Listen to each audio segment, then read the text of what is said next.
Why women make themselves feel smaller. At some point, most of us learn that taking up less space makes things easier. There's less friction, less of that feeling of being too much, less of that discomfort of being in a room and not knowing if you're allowed to be as much as you actually are.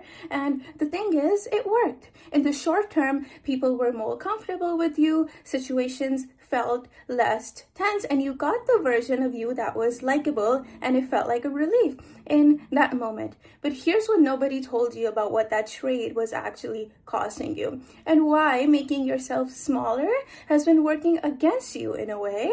I will show you, and you will not be able to unsee it after that.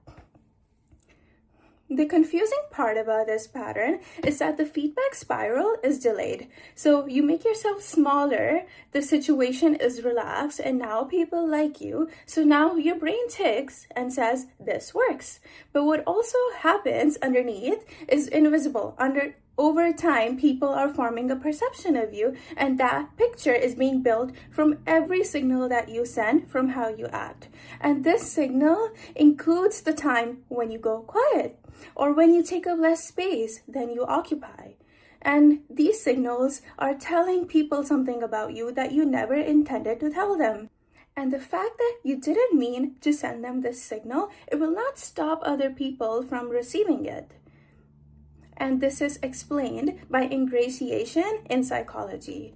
This is done by Edward Jones, who found that when people strategically reduce themselves to be liked, they downplay their abilities, make themselves less threatening, shrinking to fit the world. It tends to backfire over time, not immediately, over time. Because people unconsciously detect a reduction and they respond to it in a way that is the opposite of what you were going for. They don't think she's being modest. They register this person is low status and they treat you accordingly, not because they're cruel people. Status signaling is the oldest social mechanism that we have, and it operates almost entirely below the conscious level. If you watched my other video about why confident women go quiet, you would know that I use this word called shrink reflex. And I purposely chose that word because a reflex is involuntary. It happens in a single moment because you have a say.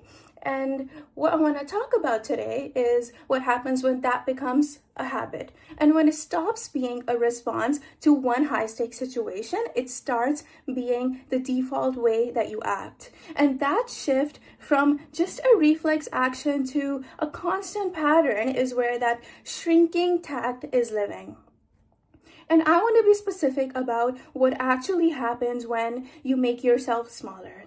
You walk into a room and a situation, conversation, you have something real to contribute, and something in you makes a small decision, sometimes consciously, but mostly not, to take up little space than you actually occupy. You think to yourself, I might be wrong about something you're not wrong about, and you laugh quickly at something that's not funny. You go quiet when you have something worth saying, and now here is the psychology.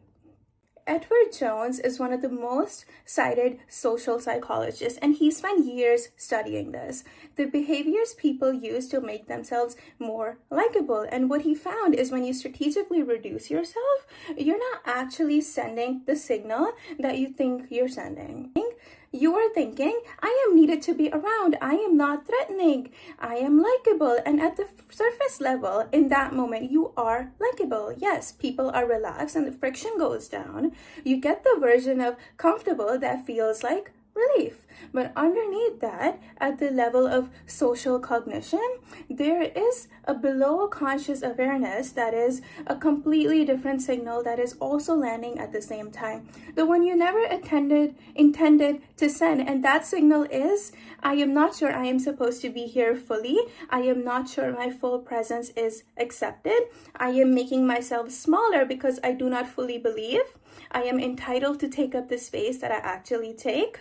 And humans, all of us are wired to be status signals. It is one of the oldest things our brains do, and we are constantly, unconsciously assessing who in a room believes they belong here, and the person who qualifies who makes themselves easy to overlook, who signals, I don't need much space, that person gets filed accordingly. Not because people are cruel, but because your signal was clear. And this is what I call the shrink tax, the compounding cost you pay in how you see yourself versus how others see you. And this is what you do to make others comfortable. And why this is a tax and not a flaw is because it is not a one-time cost, it is compounding. Every time you're shrinking, you're doing two things simultaneously, which is you update other people's internal perception of you as someone who is small, and you update your own nervous system's belief that full presence in this kind of room is not an option for you. And both of those updates are sticking. Both of them make the next room harder for you. And you're also paying this tax twice, once in the room and how people are calibrating how you are, and once inside of yourself and how you calibrate who you allow yourself to be. So let me tell you what you can take away from this. The likability you gain from shrinking was real, and I am being clear that yes, you are actually being liked in that situation, and I'm not telling you that it was meaningless, but there is a difference between two completely different kinds of liked. There is a version of likable that is about comfort. People like you because you make them feel unthreatened and you don't challenge them because you smooth the social surface. And there's a version of likable. There's a version of likable that is about respect, which is people liking you because they genuinely value what you bring, they trust your judgment, and because they want you in that room. And yes, there is a real word for this, and this is a likability-competence trade-off. So when you reduce your competence signals, when you make yourself easier to overlook, you are rated as more likable in the short term and simultaneously rated as less competent, less authoritative, less worthy of being listened to. Both things are happening at the same time. The warmth goes up, but the credibility is going down. So yeah, the shrinking tax buys you the comfort and it is costing you the respect And nobody told you that those are two different currencies. And now that you know this, you can choose which currency you actually need in what situation. And you can make that call. And in some situations, there are times where smoothing the surface is genuinely the smart move. There is still a lot of ambitious people who are using the comfort-like strategy in situations that call for a respect-like strategy, and then they wonder why they feel invisible despite being capable. So next time, when you notice yourself getting smaller, ask yourself one question before making a call. Which currency do I actually need in this room right now? And just this question alone will interrupt the automatic nature of shrinking tax. Not because it'll fix everything, but because it turns an unconscious pattern into a conscious choice. And conscious choices can be changed. Unconscious patterns, they just compound. And the most important implication of all of this is that you didn't start shrinking because you were weak. You didn't start shrinking because you lack confidence. You did this at some point in your life, probably early, probably in a situation where you had very little power to change anything. It takes a lesson from an environment and then uses it in the future. The problem is not the learning, it is that your brain kept applying a lesson from that original environment where it was needed to a completely different environment where it is actually working against you. The shrinking tax is not a character flaw. It is a survival tactic that outlifts the situation it was designed for. And that reframe matters more than it might sound, because you do not fix a survival strategy with affirmations. You cannot motivate yourself out of it. You cannot just decide to be more confident and watch it disappear. But what you can do is you can make it visible. Name it when it happens. Understand what it is costing you, and not in a shame-based way. You do it in a clear-eyed way. You start asking situation by situation, is the shrinking tax worth paying here?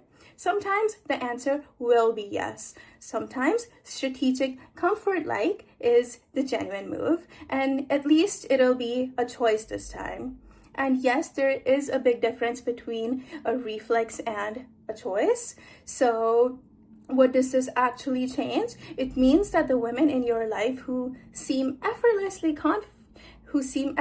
comfortable taking up space are not more confident than you think in some way. They are the women who at some point stopped paying this shrinking tax. And some of them did that consciously, some through circumstances that forced them to be that way, and some of them without even understanding. But the goal was never to be liked by everyone. The goal was always to be respected by the people who matter. And those are not the same strategy. Shrinking will get you liked, but it will not get you respected. And somewhere in you, you have always known that. And the quiet frustration that you feel when you make yourself smaller and how you get treated smaller is not because you are so sensitive. It is because you are being observant and correcting your reading and reading the cost that you just paid. You were never too much. You were taught to act like you were. All of this is something I've been building a much fuller framework around, and how it compounds across different areas of your life and what it actually takes to stop paying it at a level it needs to be worked at. Because understanding the mechanisms is just the first step, but the women who actually stop shrinking, they don't do it just through insights. There is a practice that changes something that is more fundamental than just your behavior in individual situations, and that is a longer conversation. I'll keep going deeper on this, so subscribe if this is the kind of thing you want more of. But once again, you were never too much. You were taught to act like you were, and those are not the same thing.